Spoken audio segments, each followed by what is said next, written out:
और जहां तक वो देखना चाहता है, ठीक है ना, उसको क्या मानते हैं, वस्तु की दूरी, और इसको u द्वारा दर्शाते हैं। तीसरा नियम क्या है,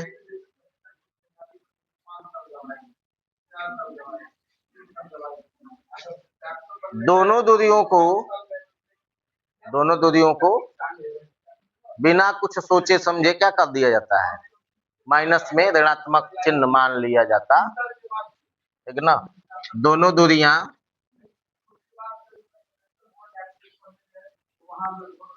दोनों दूरियों को क्या माना जाता है,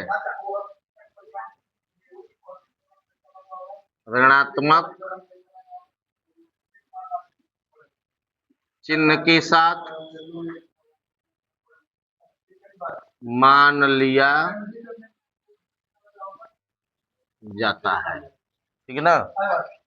दोनों दूरियों को ऋणात्मक चिन्ह के साथ मान लिया जाता है। चौथा नियम क्या होता है, तब लेंस सूत्र का प्रयोग किया जाता है।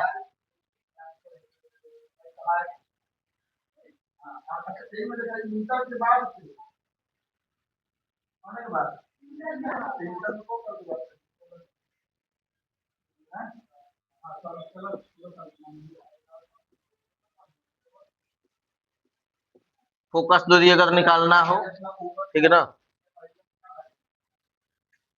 अथवा है दोनों में से कोनो एगो अगर निकालनी हो, ठीक है ना, अथवा u या v ज्ञात करने के लिए, सुन रहे हो, किस सूत्र का प्रयोग करते हैं, लेंस सूत्र, मतलब 1/f = 1/v - 1/u का प्रयोग करते, ठीक है जी, लेंस सूत्र का ही प्रयोग किया जाता है। फिर लेंस की क्षमता अगर पूछी जाए, ठीक, अब चिन्ह के अनुसार, सुन रहे हो जी, चिन्ह के अनुसार, ठीक है ना, अवतल लेंस लगेगा कि उत्तल लेंस लगेगा, ठीक है ना, तो यह फोकस दूरी के चिन्ह पर निर्भर करेगी, सुन रहे हो। अगर मान लीजिए फोकस दूरी ऋणात्मक आ गई, अगर फोकस दूरी क्या आ गई, ऋणात्मक, ठीक है ना, तो फोकस दूरी अगर ऋणात्मक हो तो किस लेंस की फोकस दूरी ऋणात्मक होती है, अवतल लेंस की, ठीक है ना, सुन रहे हो ना। पांचवा नियम देखिए, यदि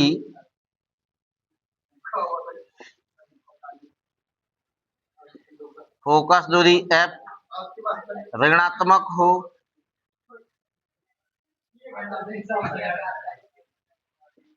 ठीक है ना, अगर फोकस दूरी ऋणात्मक हो जाए तब कौन सा नेत्र लगेगा, तो निवारण के लिए, मतलब दृष्टि दोष के निवारण के लिए, सुन रहे हो, दृष्टि दोष के निवारण के लिए अवतल लेंस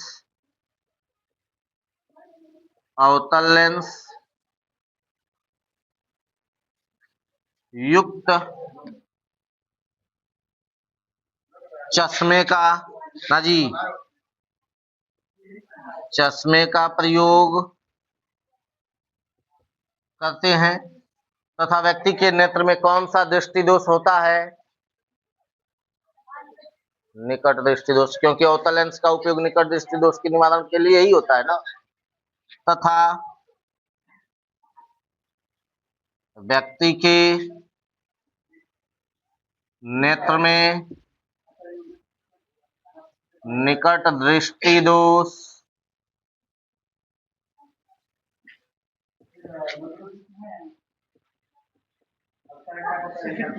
ठीक ना जी,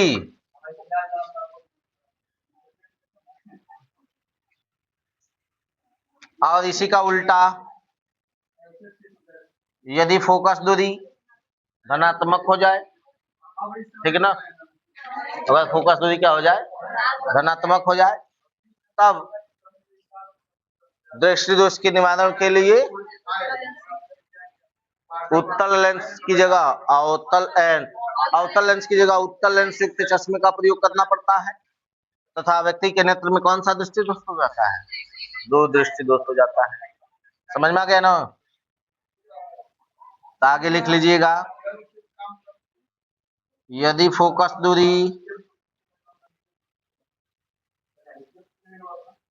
f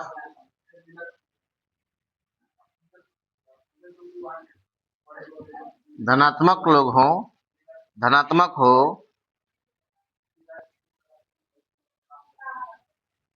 दृष्टि दोष के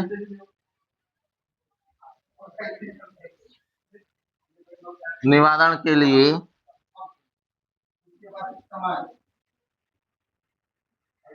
उत्तल लेंस युक्त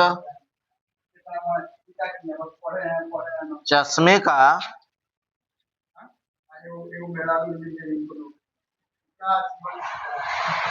प्रयोग करते हैं, तथा व्यक्ति के नेत्र में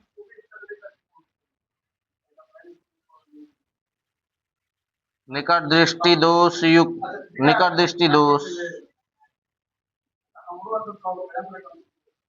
होता है। ठीक है ना जी, यही नियम है इनमें।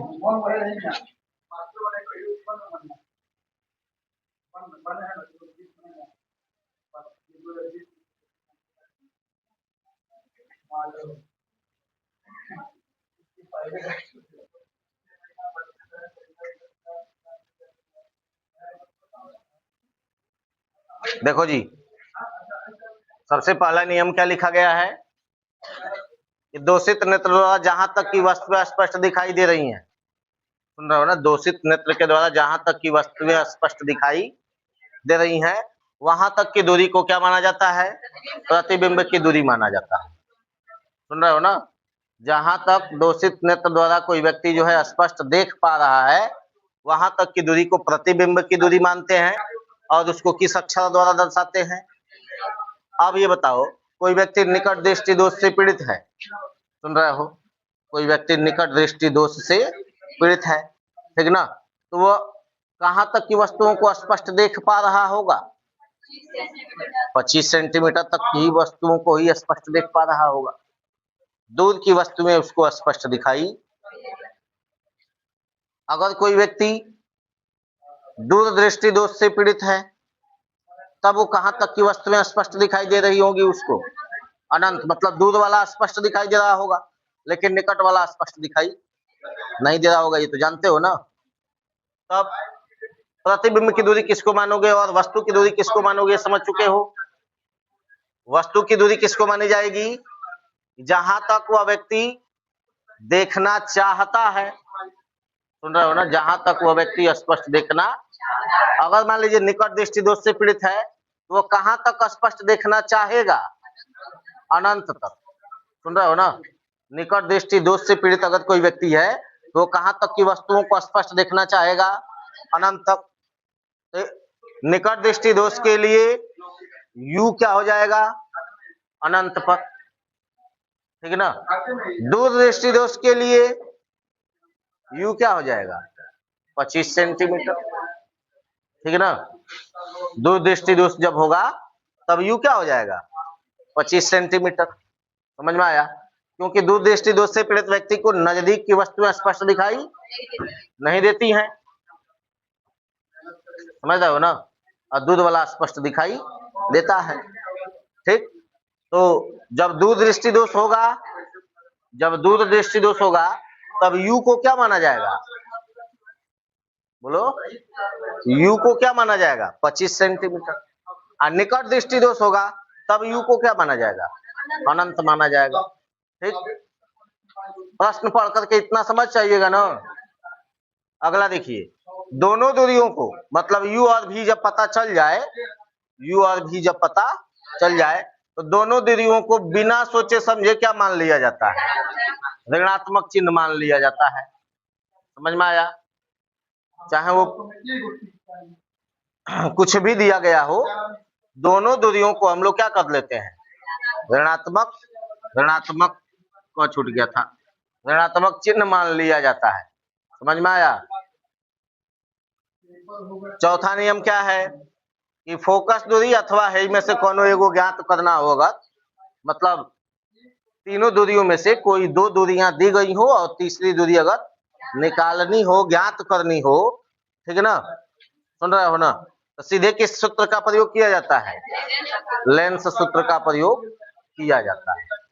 ठीक है ना, लेंस सूत्र के द्वारा अगर इनमें से कोई एक ना मालूम हो तो मालूम चल जाएगा। मान लीजिए आपने फोकस दूरी निकाल लिया और आपसे पूछा जा रहा है कि लेंस की क्षमता बताइए। ठीक है ना, क्या पता बताइए, लेंस की क्षमता। तो लेंस की क्षमता बताने के लिए कौन सा सूत्र का प्रयोग करिएगा,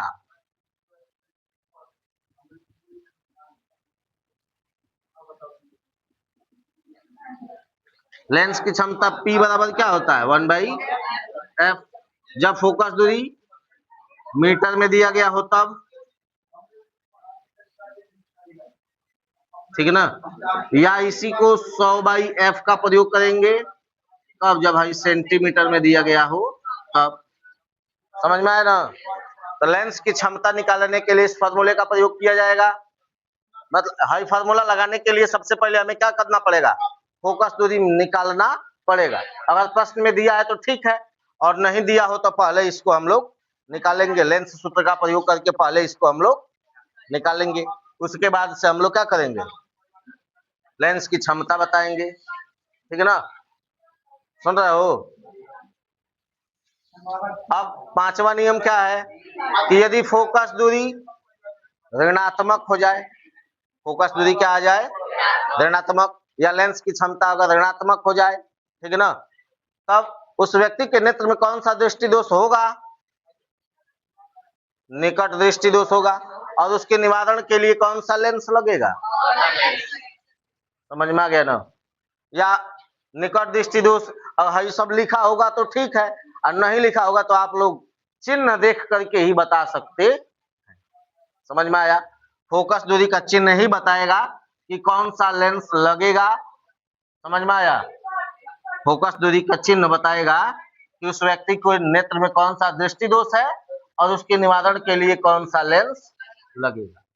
समझ में आ गया ना? तो इसके लिए क्या करेंगे, अगर फोकस दूरी ऋणात्मक आ गई है, ठीक है ना, तब उस दोष के निवारण के लिए, दृष्टि दोष के निवारण के लिए अवतल लेंस युक्त चश्मे का प्रयोग करना पड़ेगा। तथा उस व्यक्ति के नेत्र में कौन सा दृष्टि दोष होगा, निकट दृष्टि दोष होगा।